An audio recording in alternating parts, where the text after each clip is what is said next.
Hi, my name's Ellen. I play Division I women's lacrosse, and I am a finance and management organizations major.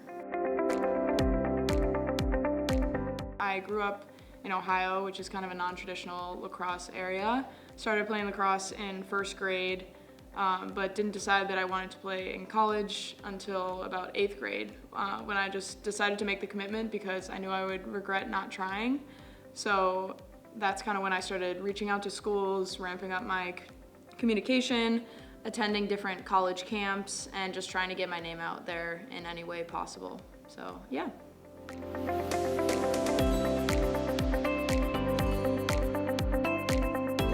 Yeah, I think setting your standards pretty reasonable is the first thing, because I was reaching out to schools that were way out of my reach. So I think it's important to have kind of, target schools, kind of where you're trying to land ultimately, and then having some reach schools so that you're setting the bar high still, and then some safety schools that could be, lower divisions or even club teams if you really just know you want to play in college. But yeah, I think just setting your expectations pretty reasonable and knowing that you're probably not going to land at the school that you expect. I had a lot of different ups and downs and schools that I was looking at, and just ended up at BU, and it was pretty late in the game when I got recruited here. So yeah, I think just setting your expectations pretty realistic and having kind of a good support group around you as you're navigating that.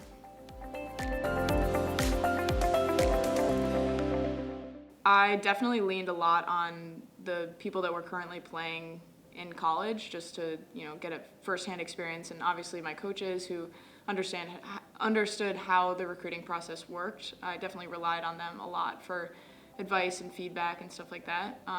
But I think what's really cool now is that you can put your name out there in a lot of different ways.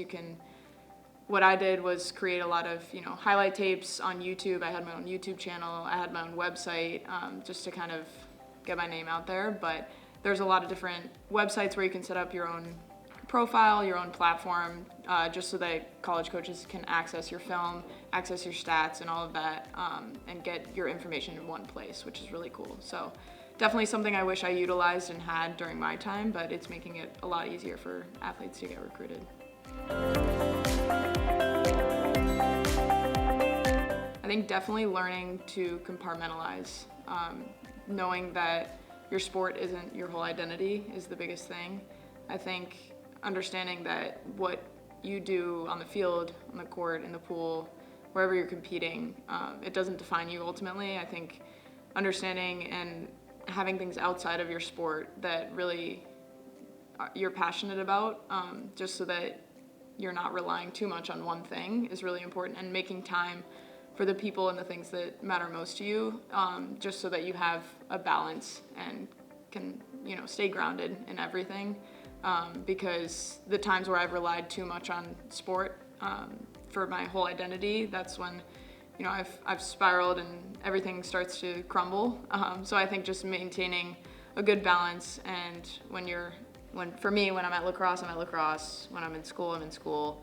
And when I'm with the people I care about, I'm focusing on them. So, yeah.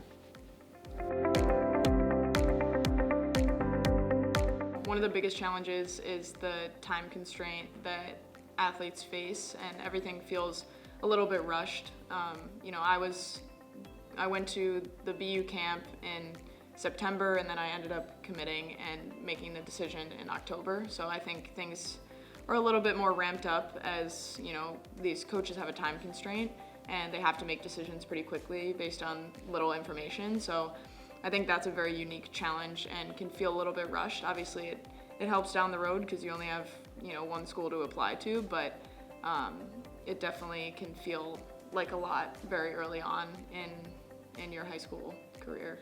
So.